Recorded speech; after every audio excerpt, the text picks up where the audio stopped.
Subscribe करें और bell दबाएं ताकि कोई खबर रह न जाए।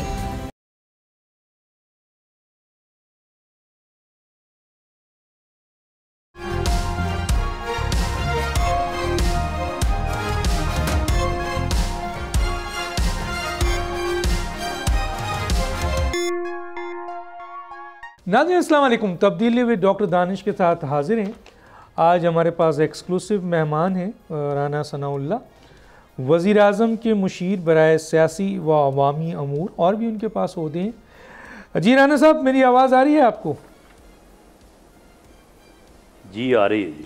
अच्छा सर, मैं बात शुरू करूँगा दो करारदाद के हवाले से। एक तो अमेरिकन कांग्रेस में एक करारदाद मंजूर हुई थी इलेक्शंस के हवाले से, आपकी नोटिस में है, और दूसरा कोई यूएन के एनजीओज़ के साथ एक आज़ाद ग्रुप काम करता है, WGAD। इस ग्रुप के अंदर इमरान ख़ान की ऊपर जो पाकिस्तान में केसेस हैं उसके हवाले से करारदाद लाई गई है।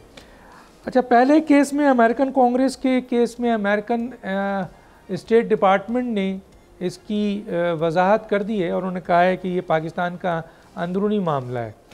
और यूएन के भी आपके जो रिप्रेजेंटेटिव हैं उन्होंने ये कह दिया कि ये यूएन की रेजोल्यूशन नहीं है, जिसे पीटीआई यूएन की रेजोल्यूशन बता रही थी। ये सवाल उठाने का मकसद मेरा ये है सर कि ज़ाहिर है आप हुकूमत पाकिस्तान हैं, सियासी मुशीर हैं, इन दोनों करारदादों के बारे में आपका थोड़ा सा मुख्तसर पॉइंट ऑफ व्यू चाहता हूं सर, आप इसको कैसे देखते हैं? देखें जी, ये दोनों जो करारदादे हैं इनके पीछे बड़ा एक्टिवली हिस्सा लिया है जियूश लॉबी ने और इंडियन लॉबी ने। वहाँ पे जो लोग इंडिया की ईमा पे और जियूश लॉबी की ईमा पे सरगर्म होते हैं वो इन दोनों जो इंसिडेंट या वाक़यात हैं इनके ऊपर वो बड़े सरगर्म रहे।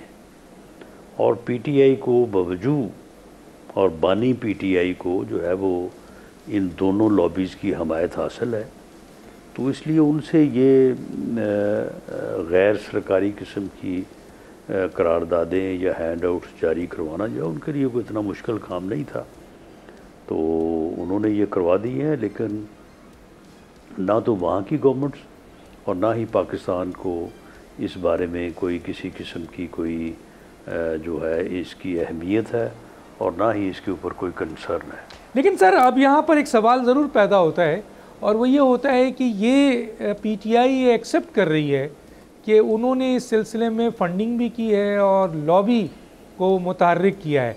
गोया पाकिस्तान के अंदरूनी मामले में मुदाखलत जिसे कहा जा रहा है अमरीकी कांग्रेस को, और यहाँ यूएन की जो एनजीओज़ वाला जो आज़ाद, उन दोनों में पीटीआई ये कहती है कि ये एक कुछ रहनुमा उनके कहते हैं कि जी हाँ हमने फ़ंडिंग की है, कुछ लोग ये कहते हैं कि हमने लॉबिंग की है। तो सर ताज़ीरात पाकिस्तान के तहत तो ये एक संगीन जुर्म है जो कि पीटीआई पाकिस्तान में एक सियासी जमात है, तो हुकूमत इस सिलसिले में कोई एक्शन लेने जा रही है सर? देखें, इस बारे में जायज़ा तो लिया जा रहा है, लेकिन आपके इल्म में है कि वहाँ पे जहाँ पे ये अमल हुआ है वहाँ पे लॉबिंग करना और लॉबिंग के करने के लिए फ़ंडिंग करना जो है वो लीगली जायज़ है। तो इसमें तो कोई शक नहीं है कि वहाँ के मरवजा कानून के मुताबिक पीटीआई के लोगों ने जो है वो काफ़ी वहाँ पे लंबा ही माल खर्चा है और लॉबिंग की है, और जो है वो उन लोगों को जो है वो पूरी तरह से उनके लवाजमात पूरे किए हैं।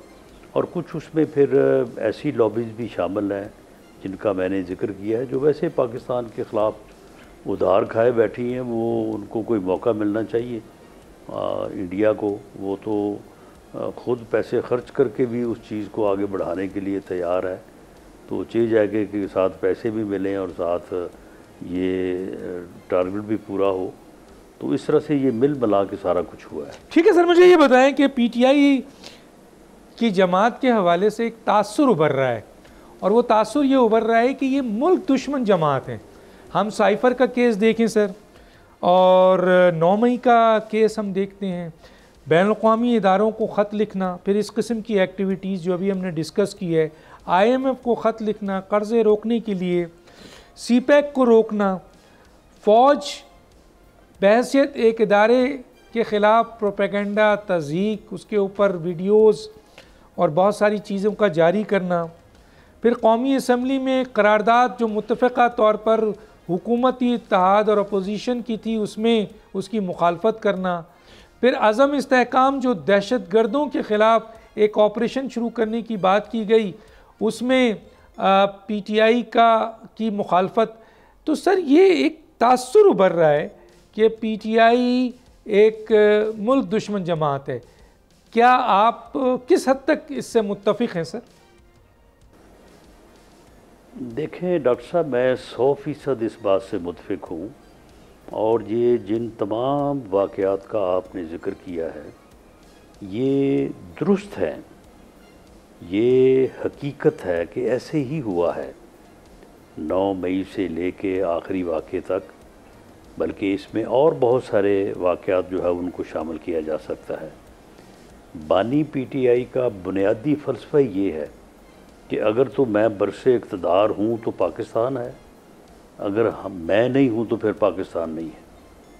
वो अपने इक़्तिदार को हासिल करने, या अगर इक़्तिदार उसके पास से जाता रहा तो उसका इंतकाम लेने में, आप ये देख लें कि वो कहाँ तक गया है। लॉन्ग मार्चेस किए हैं, फिर उसके बाद उसने हुकूमतें तोड़ी हैं, असम्बलियाँ तोड़ी हैं, कौमी असम्बली पार्लियामेंट को जो है वो अपने डिप्टी स्पीकर से जो है वो गैर आइनी तौर पे डिज़ोल्व करवाया है।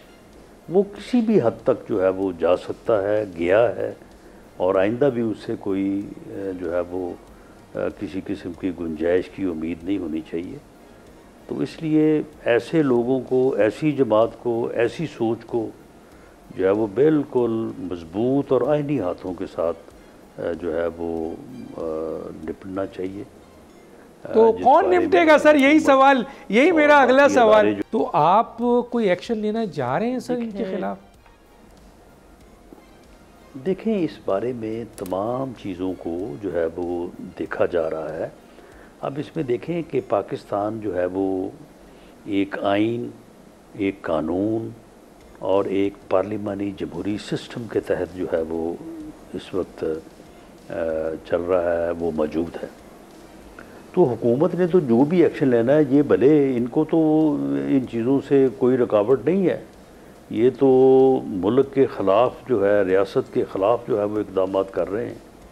लेकिन मामला ये है कि हुकूमत ने जो भी कदम लेना है, वो कदम जो है वो एडमिनिस्ट्रेटिव लिमिट से जब वो बाहर निकलेगा, केस की रजिस्ट्रेशन से, इन्वेस्टिगेशन से जब आगे आएगा, तो वहाँ पे जो है वो कॉन्स्टिट्यूशनल कोर्ट्स हैं, वहाँ पे ट्रायल कोर्ट्स हैं, ट्रायल कोर्ट से जब सज़ा होगी तो फिर आगे एपलेट कोर्ट है। तो ये सारी चीज़ें जो हैं वो इन चीज़ों को मद्देनज़र रखना और इस बात की कोशिश करना कि वो जो भी कानूनी टेक्निकल तकाज़े हैं, तो ये प्रोसिक्यूशन जो है वो उन तकाज़ों के ऊपर पूरा उतरे। जिस तरह से हमारा क्रिमिनल जो लॉ है वो कहता है कि अगर शक का फ़ायदा पड़ जाए तो मुल्ज़म जो है वो बरी, भले बंदा तो कत्ल हुआ होता है, वाक़या हुआ होता है, लेकिन अगर प्रोसिक्यूशन जो है वो अपने केस में कोई ऐसा लाकूना छोड़ दे जिससे मुल्ज़म के गिल्ट में शक पड़े तो मुल्ज़म तो बरी। अब उसके बाद ये तो नहीं कह सकते कि जी कत्ल हुआ ही नहीं है, वो आदमी ने जो है वो खुदकुशी कर ली थी, ऐसा तो नहीं होता। तो क्या आप समझते हैं कि कानूनी तकाज़े मजबूत नहीं हैं? एक और अगर कानूनी तकाज़े मजबूत हैं तो मुझे वज़ीर आज़म साहब की एक बात याद आ रही है। वो कहते हैं कि अदलिया में ऐसे लोग बैठे हुए हैं जो इमरान खान साहब को रिलीफ दे रहे हैं। सिर्फ वज़ीर आज़म ने नहीं, बहुत से अहम लोगों ने, PMLN के मिनिस्टर ने भी इस बात की निशानदेही किया है। तो हुकूमत को ये खौफ है कि वो कोई केस बनाएगी, अदालत में ले जाएगी और अदालत उनको रिलीफ दे देगी।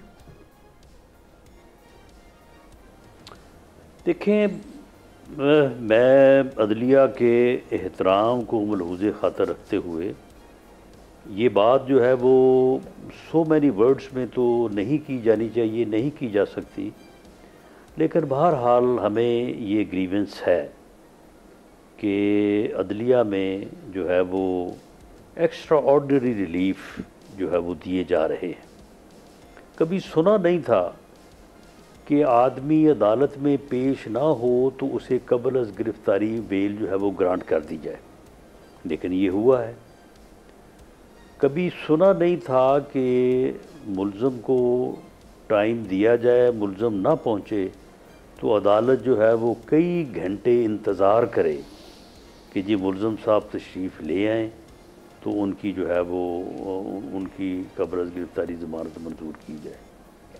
कभी इस तरह से ज़मानतों की मंडी लगते कि 2-2 दर्जन केसेस में एक ही ऑर्डर में जो है वो ज़मानत दे दी जाए, लेकिन ये भी हमने देखा है। तो ये बहरहाल अदलिया का एहतराम, अदलिया का की इज़्ज़त जो है वो मलहूज़ ख़ातर रहनी चाहिए, इसके बग़ैर और कोई चारा नहीं है। लेकिन बहरहाल ये चीज़ें भी जो है वो देखने को मिली हैं और हमें एप्रीहेंशंस हैं कि हम जो है वो दोबारा इन चीज़ों को फेस कर सकते हैं। तो इसलिए हम इन चीज़ों को भी जो है वो पेश नज़र रख के जो है वो इस प्रोसिक्यूशन को आगे बढ़ा रहे हैं।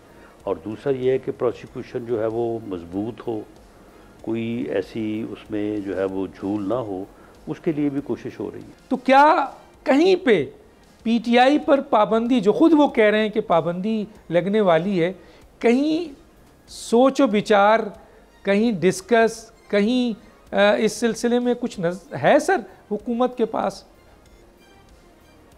नहीं, बिल उनका जो 9 मई का अमल है, उस 9 मई के अमल के पीछे पीटीआई बतौर जमात और बानी पीटीआई बतौर सरबरा मौजूद है, कोई शक नहीं है इसमें। अब वही बात है कि यानी शक व शुबा से बालातर प्रोसिक्यूशन साबित कर सकती है, नहीं कर सकती, या साबित करने के दौरान कोई शक पड़ सकता है, ये एक अलग बात है। लेकिन क्या 9 मई के वाक़यात के हकीकत पे मबनी होने में कोई किसी को डाउट है? इसी तरह से बाकी जिन वाक़यात का आपने भी जिक्र किया, इस तरह के और वाक़यात भी हैं, तो उसमें तो कोई शक शुबा नहीं है। अब रिकॉर्ड साबित करता है कि एक प्रॉपर्टी टाइकून की 60 अरब रुपए की रकम जो है वो जो कौमी ख़जाने में जमा होनी थी वो उसके सेटलमेंट अकाउंट में जमा करवा दी गई और उससे उसके इवज़ 10 अरब रुपए की प्रॉपर्टी एसेट्स हासिल कर दिए गए। ये डॉक्यूमेंट्री प्रूफ है।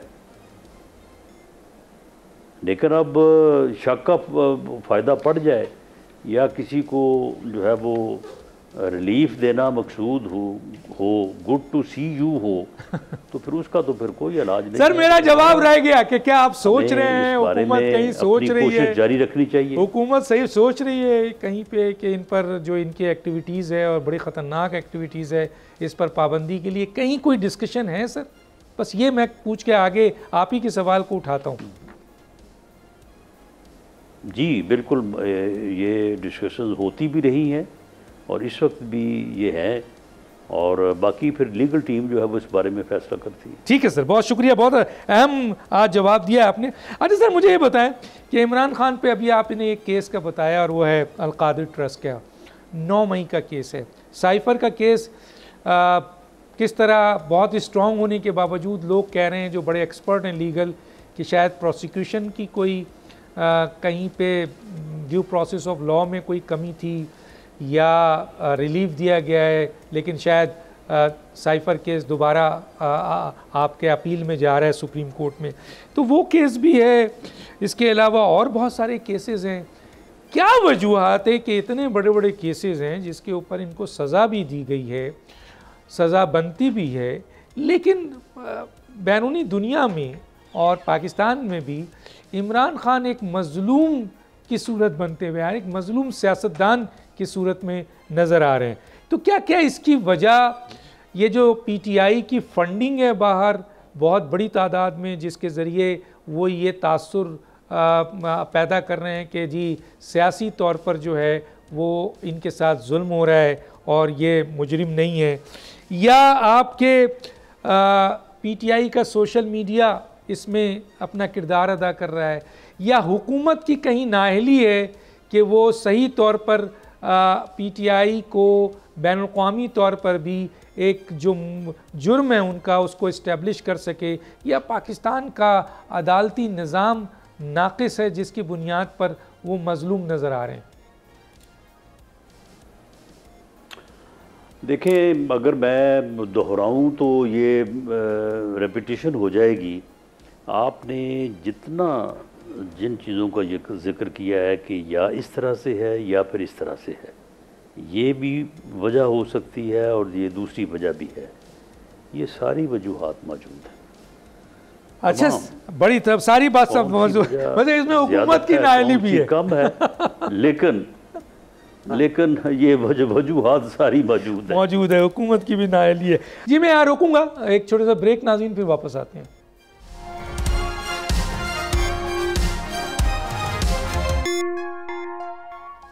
Welcome back. मैं ज़रा अब आगे जाता हूँ। मौलाना फजलुर रहमान साहब बड़े ज़ीरक सियासतदान हैं।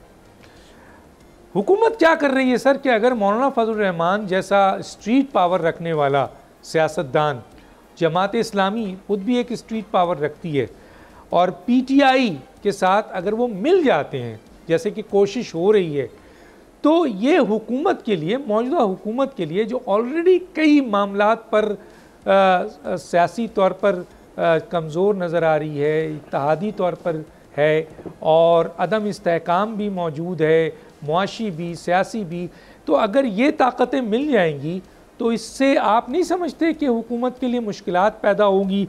तो क्या वजूहात है कि आप मौलाना फजलुर रहमान जैसी जमात को, जो हमेशा हुकूमत को और आपके जमहूरियत को और आपके पाकिस्तान को मुस्तहकम देखना चाहती है, उनको इंगेज क्यों नहीं करते सर? जी, हम उनको बिल्कुल इंगेज हमने किया है, इंगेज करेंगे, और जमात इस्लामी हो या मौलाना फजलुर रहमान हो, उनमें और पीटीआई में ज़मीन आसमान का फ़र्क है। वो जमहूरियत पसंद है, वो उनकी जदोजहद आइन के दायरा कार में होगी। उनका एक अपना सियासी मौक़िफ़ जो है वो बिल्कुल है, हमें उसका एहतराम करना चाहिए और हमें उनके साथ जो है वो बैठना चाहिए, और वो भी यकीनन बैठने को तैयार होंगे। लेकिन मामला ये है कि उनके अमल में और पीटीआई के अमल में जो है वो कभी भी कोई मुमासलत नहीं होगी, क्योंकि पीटीआई का एजेंडा और है, उनका एजेंडा जो है वो जमहूरियत, आइन और कानून के दायरा कार में है। तो इसलिए उनके से हमें कोई एज सच कोई ख़तरा नहीं है, और हम समझते हैं कि उन्हें अपनी सियासत, अपनी आवाज़, अपना मौक़िफ़ जो है वो डट के बयान करना चाहिए, और ये उनका जमहूरी हक़ है, और उसके मुताबिक उनके साथ हम इंशाअल्लाह ताला एंगेजमेंट हमने की भी है। आपके इल्म में है कि चंद दिन पहले वज़ीर-ए-आज़म साहब खुद तशरीफ़ ले गए थे, तो आइंदा भी जो है ये सिलसिला इसी तरह से जारी रहेगा। एक ऐसा शख्स जो जेल में है, जो उसको आपने फैसिलिटीज़ दी हुई हैं, वो आउट ऑफ टर्न है, मसलन ऐसे किसी शख्स को नहीं मिली है, मैं इमरान खान की बात कर रहा हूँ। एक तरफ तो ये है, दूसरी तरफ हम ये देख रहे हैं कि वो जेल में बैठ के पूरी एक सियासत चला रहे हैं, चलाएँ सियासत, लेकिन एक पूरी लॉबी यानी मीटिंग हो रही है, वहाँ ग्रुप जा रहे हैं, वहाँ बाज़ाब्ता मुलाकातें हो रही हैं, वहाँ फ़ैसले हो रहे हैं, वहाँ से सारी चीज़ें। तो फिर इसका मतलब ये है कि ये कौन सी उनको जेल है सर, ये कौन सा उनको सज़ा है जिसके ऊपर एक शख्स पाकिस्तान के आइन और कानून और इंतज़ामी जो कानून है उनके हवाले से उनको इतनी आज़ादी है कि वो इस तरह आराम से जेल में बैठकर अपनी सियासी दुकान चला रहे हैं? देखें, ये बात बिल्कुल दुरुस्त है जो आपने बात की है, उन्हें यकीनन ऐसी ही सहूलतें जो है वो हासिल हैं, और जो जेल में बेटर क्लास की टर्म है, उसमें इतनी तो नहीं लेकिन इसके करीब करीब जो है वो कुछ सहूलतें हासिल होती हैं। और मुल्क का साबिक़ वज़ीर आज़म हो, भले वो कोई भी हो, तो उसके साथ वहाँ पे भी उसके मनसब के मुताबिक है जो है वो सलूक होना चाहिए, जबकि ख़ान साहब से उससे भी बढ़ के हो रहा है। तो इसमें एक तो वजह ये है, और दूसरी वजह ये है कि एतराज़ किन लोगों ने करना है, हमने करना है, लेकिन हमने कोई एतराज़ नहीं किया, और हमसे कोई तवक्को भी नहीं होनी चाहिए कि हम इस सूरत हाल में जो है वो कहें कि जी इसका AC उतार दो, इसका जो है वो बेड जो है वो इससे छीन लो, इसको मैट्रेस ना दो, इसको मेडिसिन ना दो, जो कि वो ख़ुद करते रहे हैं ये सारा कुछ, लेकिन हम इस लेवल पे जाने को तैयार नहीं हैं। तो उस वजह से उन्हें वहाँ पे एक बेहतर माहौल मैसर है, जो कि एक प्राइम मिनिस्टर के जो है वो ओहदे पे रहने वाले बंदे को शायद उसके करीब करीब हासिल होना चाहिए। महमूद अचकज़ई और PTI में जो है वो सर ज़मीन आसमान का फ़र्क था, एक दूसरे के ऊपर संगीन इल्ज़ामात थे, लेकिन हम ये देख रहे हैं कि मौजूदा इस वक्त PTI को वो उसकी नुमाइंदगी कर रहे हैं। तो मैं आपसे पूछना चाहता हूँ सर कि PTI महमूद अचकज़ई को इस्तेमाल कर रही है या महमूद अचकज़ई PTI को इस्तेमाल कर रहे हैं? नहीं, मेरा नहीं ख्याल कि PTI जो है वो महमूद ख़ान अचकज़ई साहब को इस्तेमाल कर सकेगी। महमूद ख़ान अचकज़ई जो है वो बिल्कुल एक सियासतदान है, एक जमहूरी लीडर है, आइन पे एतमाद और यकीन रखने वाले हैं। तो इसलिए उनसे मैं समझता हूँ कि कोई ऐसी बात मंसूब नहीं की जा सकती। जो आपने बात की कि हुकूमत की कमज़ोरी ज़ाहिर हो रही है उनके जेल वाले मामले में, नहीं, कमज़ोरी नहीं है, हुकूमत उस हद तक नहीं है जिस हद तक के ऊपर जाना पड़े किसी को कि जी वो जेल में भी जो है वो ऐसी जो है वो एक्टिविटीज़ की जाएं कि जो आदमी जेल में बंद है उसको किसी तरह से भी जो है वो इंतकाम का निशाना बनाया जाए। चले सर, फिर अच्छा है, इनको घर भेज दें सर, घर में वो घर जब जेल डिक्लेयर कर दें और ज़रा रिलीफ दे दें। अच्छा सर, मैं यही सवाल आपसे करना चाहता हूँ, बिल्कुल खुल के बताइएगा सर कि शहबाज शरीफ की हुकूमत कमज़ोर तरीन पाकिस्तान की हुकूमत है या सबसे ज़्यादा कॉम्प्रोमाइज़ हुकूमत है? नहीं, ना कमज़ोर है ना कंप्रोमाइज़ है, लेकिन कोलिशन गवर्नमेंट है। कोलिशन गवर्नमेंट के अपने तकाज़े होते हैं और उन तकाज़ों में तमाम लोगों को साथ लेके चलना होता है। तो उस साथ लेके चलने की कोशिश में जो थोड़ा बहुत जो है वो मामलात को अफ़हाम व तफ़हीम से और डिस्कशन के बाद जो है वो दुरुस्त सिमत में कदम उठाया जाता है, उससे लोग थोड़ा कमज़ोरी का तसर ले लेते हैं। लेकिन मैं नहीं समझता कि ये कोई गलत बात है। एक कोलिशन गवर्नमेंट को क्या, एक अक्सरियत रखने वाली गवर्नमेंट को भी इसी अंदाज से जो है वो मुशावरत और एक बैलेंस तरीके से आगे बढ़ना चाहिए। चलिए आगे सवाल करूंगा इसके ऊपर जो आपने इत्तेहादी हुकूमत की तरफ इशारा किया है और कोलिशन गवर्नमेंट की बात की है, कि मुझे ये बताइए सर कि मोहसिन नकवी साहब जो दो अहम तरीन ओहदे उनके पास हैं, इससे पहले भी उनको निगरान वज़ीर आला बनाया गया और इसमें कोई शक नहीं है, इसके ऊपर डिबेट हो सकती है कि पाकिस्तान क्या दुनिया की तारीख़ में अगर इंतज़ामिया का कोई फेलियर हुआ है तो वो फेलियर उस वक्त हुआ है जो 9 मई का फेलियर था, जिसे रोका जा सकता था, क्योंकि हुकूमत के पास रियासती और हुकूमती बहुत बड़ी ताकत है। और माजी में हमने देखा है कि जब इस किस्म की एक्टिविटीज़ होती हैं जो मुल्क के ख़िलाफ़ हैं या लॉ एंड ऑर्डर सिचुएशन है तो हुकूमत उसको सख्ती से निमटती है। लेकिन वहाँ पे मोहसिन नकवी का एक बहुत बड़ा फेलियर आया जिसको हर लेवल पर हर आदमी मानता है, हुकूमत माने या ना माने एक बात है। लेकिन अब जो ये दो ओहदे दिए हैं जहाँ उनका एक्सपीरियंस ही नहीं है सर, और क्रिकेट तबाह हो रही है, और वजारत दाखिला भी अब एक ऐसा शख्स जो फुल टाइम, जिसने 12 क्रिकेट की टीमों से जो इंटरनेशनल क्रिकेट है उनके साथ इंगेज होगा, वो आईसीसी के साथ इंगेज होगा, वो अहम तरीन मीटिंग बाहर करेगा, आना जाना लगा रहेगा, वो पाकिस्तान के इंटरनल जो इस वक्त कई किस्म की दहशत गर्दी है, कराची देख लें, बलूचिस्तान देख लें, ख़ुद इस्लामाबाद देख लें, ख़ुद इस वक्त आप KPK देख लें, शहीद हो रहे हैं, तो वजारत दाखिला में आप काम कर चुके हैं, ये फुल टाइम जॉब है। तो 2 full time job Mohsin Naqvi साहब के पास है, और लोग वज़ीर आज़म से ये सवाल कर रहे हैं कि क्या उनके पास ऐसी गीदड़ संगी है, क्या ऐसी उनके पास सलाहियत है जो PMLN के और या उनके इत्तेहादी और लोगों के पास नहीं है जो इन ओहदों के ऊपर आ सकें। जी सर। देखिए, मालूम आपको भी है, मालूम जो लोग सवाल करते हैं उनको भी है। मामला ये है कि वो जिस तरह से कहावत है कि all are equal but some are more equal, तो इसके ऊपर ज़्यादा बात जो है वो करनी मुनासिब नहीं है। वज़ीर आज़म इस बारे में मुनासिब फ़ैसला कर सकते हैं या मोहसिन नकवी साहब ख़ुद इस चीज़ के ऊपर गौर कर सकते हैं। लेकिन ये आपकी बात दुरुस्त है कि ये दोनों जॉब जो हैं ये फुल टाइम नहीं, ये फुल टाइम से भी ज़्यादा जो है वो फुल टाइम जॉब है, और किसी के लिए भी मुमकिन नहीं है कि दोनों जगह पे रह के जो है वो इंसाफ कर सके।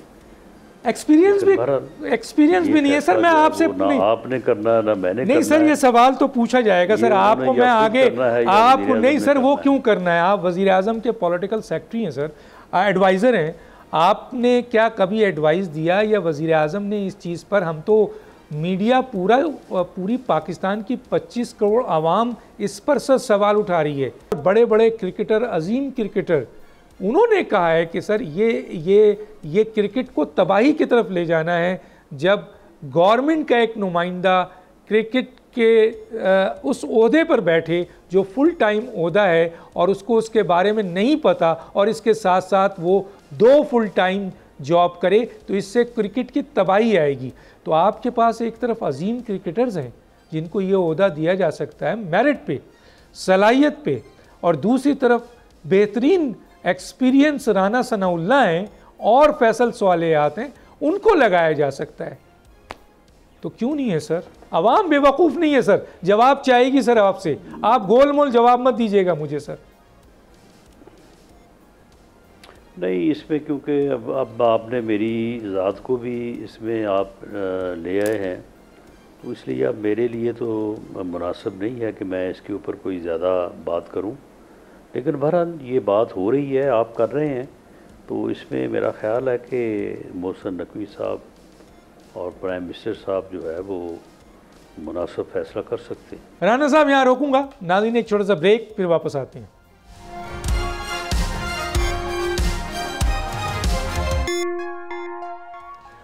Welcome back sir. ये वज़ीर आज़म के इख्तियार में है कि मोहसिन नकवी को वो हटा सकें? देखिए, एडमिनिस्ट्रेटिव इख्तियार में तो है, कर सकें या ना कर सकें वो एक अलग वो अलग बात है। इख्तियार में तो है, लेकिन इख्तियार जो है वो इस्तेमाल करने के लिए और भी बहुत सारी रेलेवेंट चीज़ें होती हैं, तो हुकूमत में उन चीज़ों का भी ख्याल रखा जाता है। मैं आपका एक वो पढ़ रहा था सर, मैं पढ़ देता हूँ, आपने बोला है या नहीं बोला बताइएगा। स्पोर्ट फेडरेशन में बैठे हुए लोग इतने ताकतवर हैं, सवाल किया तो हुकूमत को लेने के देने पड़ जाएंगे। ये सही है सर? इशारा भी इधर ही है सर? जी बिल्कुल दुरुस्त है, इशारा भी इधर ही है सर। इशारा कई तरफ इशारा कई तरफ है। अच्छा सर, नवाज शरीफ साहब से गिला है, कई इतराफ़ है, लेकिन बहरहाल मेन इतराफ़ यही है। अब मुझे ये बताया सर, नवाज शरीफ से PMLN के मुखलिस लीडर्स और वर्कर्स का सवाल है जो हम तक भी आता है, हम आपके पास रखते हैं। अब ये बताइए सर, नवाज शरीफ से जो मुखलिस वर्कर हैं, लीडर हैं, वो ये कहते हैं कि हमारी कुर्बानियाँ हैं, हमने पार्टी का बहुत साथ दिया है, लेकिन इसके बावजूद कि हमने पार्टी का साथ दिया, कुर्बानी दी, हम में अहलियत भी है, सलाहियत भी है, हम पार्टी के लोग हैं, हमें माइनस करके अनवारुल हक काकड़ और मोहसिन नकवी को सेनेट का टिकट देना कितना जस्टिफिकेशन है इसकी?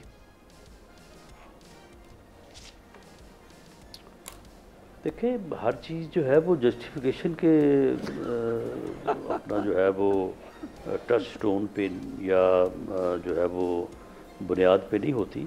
आज चीज़ें जो हैं वो वक्त के तकाज़े होते हैं और उन तकाज़ों को सामने रखना और उनको जो है वो मजबूरी कह लें सर, मजबूरी कह लें सर, मजबूरी कह लें, मजबूरी चले आप उनका तर्जुमा कर लें। हाँ। लेकिन बहरहाल ये चीज़ें जो है ये मजबूरी थी, मजबूरी है, पॉलिटिक्स में ये चीज़ें ठीक है, मजबूरी है कि मियाँ नवाज शरीफ जैसा बड़ा सियासतदान वो इतना मजबूर हो गया है कि अपने वर्करों और लीडरों को सेनेट पे लाने के बजाय सिफारिशी लोगों को जिनका PMLN से कोई ताल्लुक़ नहीं है, सियासत से कोई ताल्लुक़ नहीं है, एज सच उनको लाकर अपने टिकट पर बैठा दिया। बहुत बड़ी मजबूरी है मियां नवाज शरीफ की। आप PMLN के वर्कर और लीडर, आज आपको जवाब मिल गया है। मैं आगे चलता हूं सर।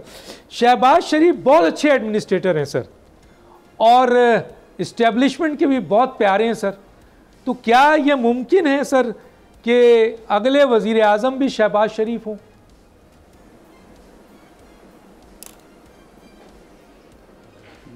अगले वज़ीर आज़म देखें, अब अगला इलेक्शन जब आएगा तो उसमें फैसला तो उसमें होगा।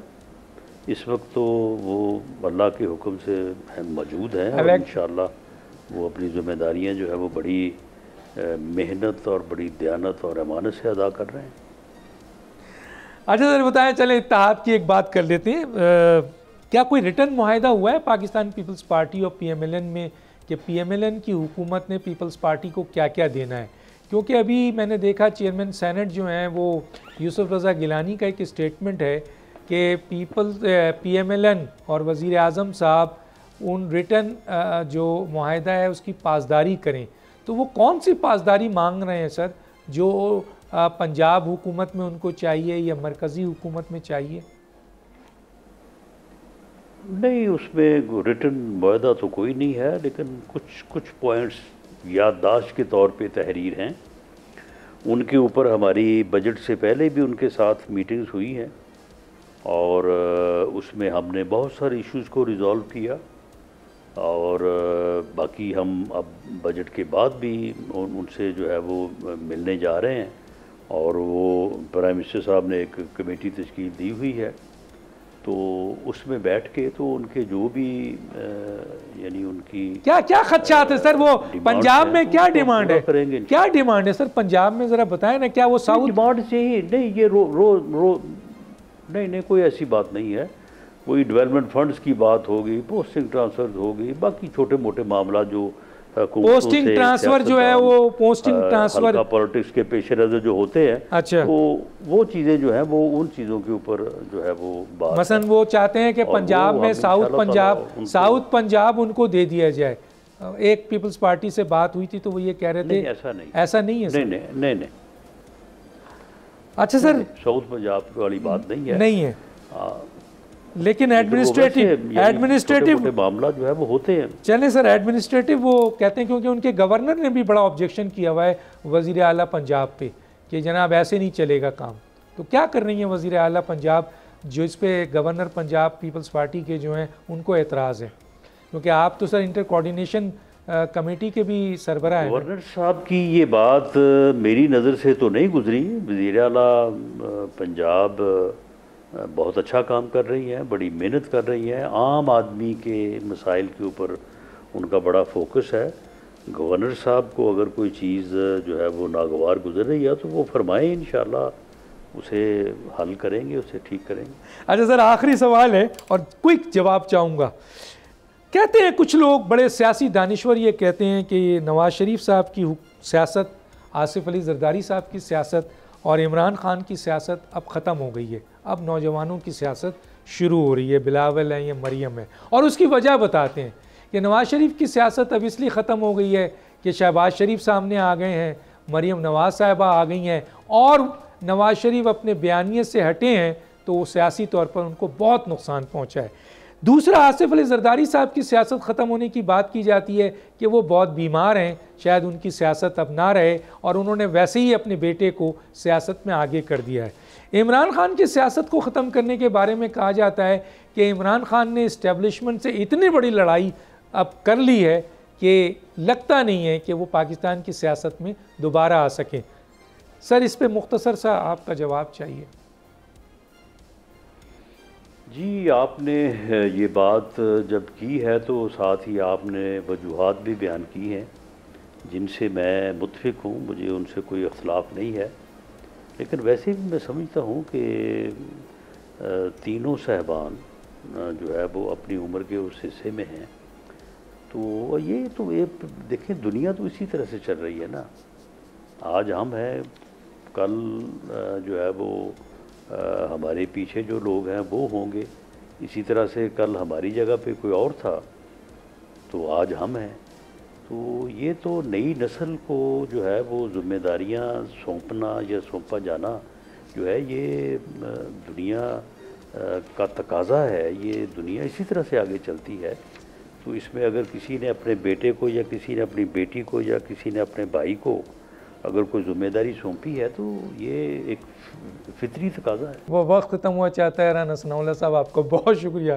डॉक्टर दानिश को याद दीजिए। अल्लाह हाफिज़।